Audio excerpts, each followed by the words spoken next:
Hello, my sewing friends. This is Friday Sews. Woohoo! I'm Jen, and this is my sewing room, and I want to talk about sewing first because if I tell you anything else, I'll go off on a tangent. So let's talk sewing. First thing I got finished this week, actually last night, was this, which is Simplicity 9229. It's just a little t-shirt, but it does have this princess seam little detail on it, and I made it sleeveless this time out of a piece of knit that I got for free last summer at the Sustainable Sewing Workshop. I thought that we might be able to hit that place when we leave on our trip in about a week and a half, and I don't think it's going to work out, but I thought I need to, when I walk in there, show them things that I have made from the fabric that they gave me last year. So this was one of the pieces, and this is just a pretty weighty cotton knit, and so I played around with the stripes. The only thing is I put this border on the bottom, and I'm not sure I like it. I don't know, I might just take it off. I'm always trying to be clever and everything, but yeah, anyway, so that didn't take very long. It's just a t-shirt. So I did that, and then I cut out New Look 6894, which is a little series of tops. I don't know when this pattern came out. I'm thinking it's fairly old. It's probably from the 1990s or early 2000s. And I'm making View C, which is the sleeveless version. It almost looks like a vest. It's a sleeveless version, and it's got a little bit of trim on it. And so once again, I pulled out some of the fabric. I actually had to go back and watch the fabric haul from that video where I talked about all the fabrics that I was able to take away from the Sustainable Fabric Workshop in Knoxville, Tennessee. That's where that is. And this was one. It was a shirting stripe. And so I really think that, and then I've got some, actually I got this there too, some eyelet trim. It's gonna look a little bit like that. It's just 1-inch eyelet trim. But anyway, I thought that would be really cute. And I don't know, I may have even gotten the pattern there, I'm not sure. I looked to see if I did a pattern haul and I didn't. So I don't know which ones came from there, but I know I did walk away with quite a few patterns too. So I cut that out last night, and I pulled out this. This is a rayon challis. It's, well, I don't know if it's challis or not. To be honest, I think it almost feels like a rayon poplin. What I'm wearing is a rayon poplin, which is just a little bit heavier than a challis. And I don't know, this says it's a Quad-Tex 1993 fabric, and they have style like numbers on them, but that's about it. But it's a beautiful floral, and it's a really nice drapey challis. So I got this out, and I was going to, I don't know, I looked at a lot of different patterns that I have to do something with it, and I had an idea for what I wanted.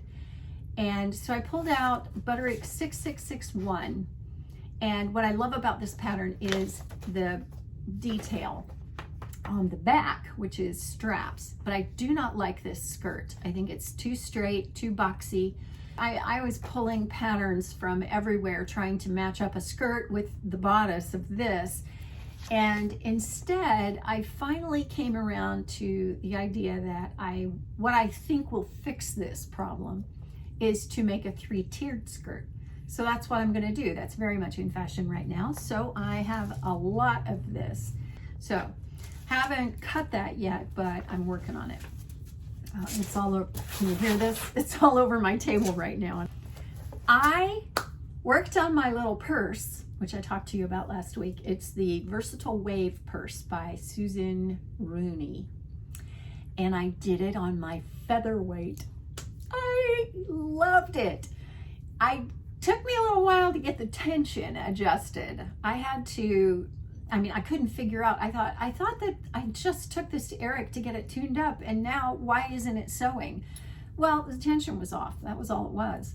So I watched some YouTube videos and I started fiddling around with it. I made myself a little scrap piece and numbered it 1, 2, 3, 4, 5, 6, 7, 8, 9. And then I would, turn the tension and sew and check to see, is it balanced, needle to bobbin, and I got it worked out. So I am really excited. I got a little bit of it done, not much. Let me show you.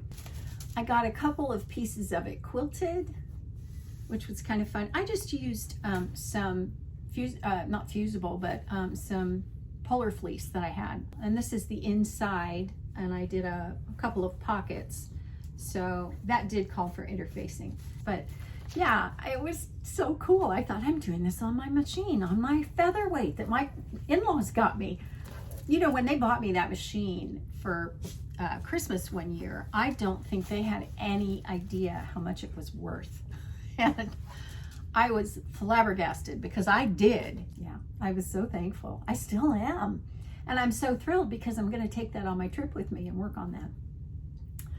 That really is all the sewing that I've done or am doing. I am trying to get a few things done for this trip because with regard to life, thank you so much for all your well wishes.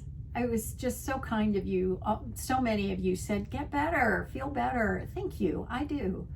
And I have to tell you, I was in here earlier this week rearranging the room because we cleaned out the garage. I did a lot of, move that over there and that should go over there and put that, I directed because I was not in any kind of shape to be able to lift and carry and tote and all that kind of thing. So we found the ironing board, and I had been thinking that I wanted that to go back in the sewing room again. And the reason is I built a pressing station from a 9-cube unit. I love it because it's a lot of storage, but I don't love it because it's been just a board padded that I can iron on. And that's been great when all I want to iron is a flat thing. If I were a quilter, that'd be perfect, but I'm not. I have to iron garments and sleeves and collars and skirts and all the things. And I was starting to feel like I miss being able to slide things under that ironing board. So we found it, and I got in here and was rearranging things, and I finally got so frustrated. My husband said, what is wrong? And I said, I need a bigger room. This is just so tight in here. I don't have room. And he goes, well, that's it then. We've got to move. I have been bothering this man to move so that we can have our own pool. I would love to have a pool. I've wanted a pool since the first year we were married. And of course, that's such a pie in the sky kind of thing for me. So, whether or not that ever happens remains to be seen. I do have a vision for a home and a ministry. So it's a big dream, and God is a God of big things. So we'll see if he brings that to pass. But yeah, I do have a pool, a really nice pool that I have to drive to. It's an aquatic center, and I like to swim laps for exercise. So my daughter and I have been dragging each other in the mornings to avoid the water park crowd and the summer kids everywhere, families everywhere, all that, so that we can, take time and swim some laps and get a little bit of exercise in. So trying to do that. In the mornings when I'm in the water, it reminds me of how much I love the water. I love the way the water feels against my skin, against my body, and the way I can move, and it just is effortless. It's like floating. So yeah, I do love that. I need to make some swimsuits, more things in my head that I need to sew. Let's move on to the comments. I pulled a bunch out, and I just want to randomly speed through them. The question for last week was, what's the first thing that you're going to make for the new season? So let's keep that in mind with a lot of these comments. Upcycled Copycat says, I've got a roll of patio door replacement screen mesh. I've always got a roll of this stuff. It's super cool to make weird stuff out of. Anyway, plan to make several bags out of it for the beach or farmers markets, etc. Pretty smart. I've got a huge selection of fruity and veg quilting cotton that I bought years ago that need to get out of the stash once and for all. So I cut out different circle sizes of the fabric to sew onto the screen, kind of like large bubbles. Also bowl holders in 3 different sizes. That's the plan. So she is going to be busy, it sounds like. Kathleen Kolb says, you've inspired me to make a dress. You always come up with some beautiful ones. Thank you, Kathleen. I do like beautiful things. The one I will be making, first make for the summer, is Vogue 8975, the Marcy Tilton dress. That was my quirky dress. I still have it, but it is in a pile to be passed along. It's a dress that's got really crazy looking big bag pockets in the front, and I got so many compliments on that dress when I would wear it. I really would love to make another one. She says she made the jacket previously, but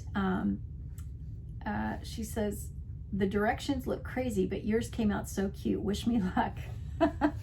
Good luck. I think you're gonna need it. Although it's not that hard. You know, her directions are odd. They're kind of like, you look at the thing, the architecture of what it is you're making, you think, how do I do that? And yet, if you just go step by step, you'll get it. Mary Lou W says, I want to make shift dresses for the summer. I need to find a good, easy pattern, and I will make lots of them. Like you, I find dresses so much cooler to wear, yet look nice. Well, Mary Lou, you know who you need to go to and ask is Trish at Pinky's Farm, because that woman is the queen, absolute queen of throw it on and go dresses. And New Look makes a lot of them. So I would have a look through the New Look pattern books and see what you find. And also, I'll link you to Trish's channel below, and you can check out some of her videos and see what she's done, because she makes really cute things and they're not difficult at all. Lana Ashley, she says, my first make for the summer is McCall's 8224 in a rayon challis. Speaking of my BFF, she says, I was inspired by my BFF, Trish of Pinky's Farm and Simply Delilah. It's a quick sew with cut-on sleeves and a ruffled tier. I had a bit of a trip up though, because I tried my hand at gathering with the serger. It looked nice, but it needed a little bit more gathering. For the life of me, I could not get it to gather more by pulling the thread tighter. It just wouldn't budge. So in the end, the stitches came out and I gathered it the old-fashioned way with 2 rows of thread. I know we all have all these new ways to do it, with elastic, with our sergers, you know, with their gathering foots, with a ruffler. You know what? What I often just resort to is this plain old basting stitches, 2 rows of basting stitches, because in the end, for me, after I fiddle with elastic, trying to get it to stretch and gather and do all the things, and, you know, fooling around with my serger, differential feet and all the, you know what? It's easier. It's faster in the end for me to just run a couple of lines of basting stitches and pull it up. That's it. And Maddie from Maddie Sews, she taught me this. She said she back stitches at the end of the row of gathering. It's so smart to stop, because you're going to gather, you know, you want to move all your stitches down anyway, and you usually don't need both ends free. So yeah. Izzy from Dizzy Quilts and Sews says her first make of the season is her birthday dress. It's the Hamden dress by Cashmerette in a rayon from Beyond the Pink Door. I think it's going to be really nice, and I cannot wait to have it all finished. Just missing the buttons. I just got the Hamden dress, and I'm really interested in making that. I don't know, we'll see. I did not buy that pattern. They contacted me and asked me if I would like to try out the club, and so I said sure. And so I'm hoping to be able to make some of the things they offer in the club and then talk to you about them. They're not paying me to do anything, they're not sponsoring anything, but that's how I got hold of the dress, because their patterns are not cheap. And so yeah, I'm looking forward to seeing that. Julie Mooley says, with regard to my throwing dishes against the wall, which I'll direct you to last week's video if you really want to know about that. There was only one time I threw something against the wall because of frustration and anger. This is so funny, it made me laugh. Being the one that had to clean it up solved that tendency to ever pop up again. It was cottage cheese aimed at my husband for similar reasons. Never been able to train him. Oh, that just, can you imagine the flying cottage cheese and the husband ducking? I just think that's so funny. I hope that you're laughing about it now. Donna Brisbois says, I'm heading out on vacation in a couple of days, but when I return, I want to sew up some summer dresses, starting with the Savi Sundress by Sew House 7. Savi Sundress by Sew House 7. And also a dress for my daughter for her birthday. Well, got a plan. And, I don't know about this dress at all, but I'll look it up and it'll be right there. Anna Whitney says, because of Friday Sews, I've discovered a free pattern company, Tiana's Closet. I had not heard of this pattern company. Huge selection and inclusive sizing. She says she has Berta 6354 out for cutting, and she's also working on the Love Notions Harmony with an added teardrop shape cut out of the back. Her UFO pile has gone from 2 Rubbermaid totes to 1 file box. High five. Way to go. That is impressive. Sandy Sanders says, Jen, I hope you're feeling better soon. I'm sending healing cat purrs from my cats, Ziggy and Milo. The only reason I tell you about this one is because my daughter Mia has a cat named Milo. He's a Maine Coon. He's massive and fluffy, and he was so ornery when he was a kitten. Fool you with that sweet little face. Boy, I like him. I'm not a cat fan, but I like him. Maika says, my first make is the Rhapsody blouse dress version by Love Notions. Finally, the weather is getting better, so she's looking forward to wearing it. Cynthia Lindsay says, fell in love with cafe fabrics, like cafe facet. So I'm making 3 camp shirts. Fun, bright colors for summer. Ooh, this will be nice. And that is nice fabric. Doesn't Clothworks make their fabrics? Yeah, I think so, but whew, that's nice fabric. Jackie Blockier. Yeah, I think I got that right. I'm nearly done with my first winter make. It's an Alexandra dress, which is a pattern from the Simply Sewing magazine my sister brought out from the UK on her last visit. That was nice of her. Marcia Kistner. Hi, Marcia. She says, my sewing project to begin summer is a drawstring skirt. New look 60s to 71. Maybe it will help me with my fear of buttonholes. Nicole Jacques says, my first make for the summer season is going to be the True Bias Maeve skirt with 3 tiers, 1 for me and 1 for my 13-year-old daughter. She says, I think it's going to be really comfortable on those evenings in Michigan when it's been hot all day, but then it cools off and it's nice to have something on your legs. I agree. And then Verna Gibson says, I purchased some mood fabric, so I will make a new dress from a drapey, flowy fabric in navy with small flowers in a deep blue and silver jewelry to match. She's like envisioning the entire thing. I love that. I think that's so smart. Let's also keep all of our Canadian friends in our thoughts and prayers because it's on fire up there in Quebec or Quebec, if you are French, and it's coming, like that smoke is traveling down into the US as far as the Carolinas, and it's not good. Let's just say that it's not good. And I know all of you out in the West United States know you have wildfires every year, and so this is nothing new for you, but wow, scary stuff. So yeah, good thing to keep them in mind. The question for this week is, are you a shade tree mechanic? Do you even know what that is? You probably do. A shade tree mechanic is a person, usually a man, but sometimes a woman, who would work on their car as a hobby, like fix it up or fix something that was wrong, or just fiddle around with it, basically. Well, the question is, are you like that with your sewing machine? Are you ready to dive in and take something apart and figure out what in the world is wrong with this thing? Or are you hands off and you want to leave it to the pros? I'm kind of a combination of both. And do you take your machine in for annual maintenance?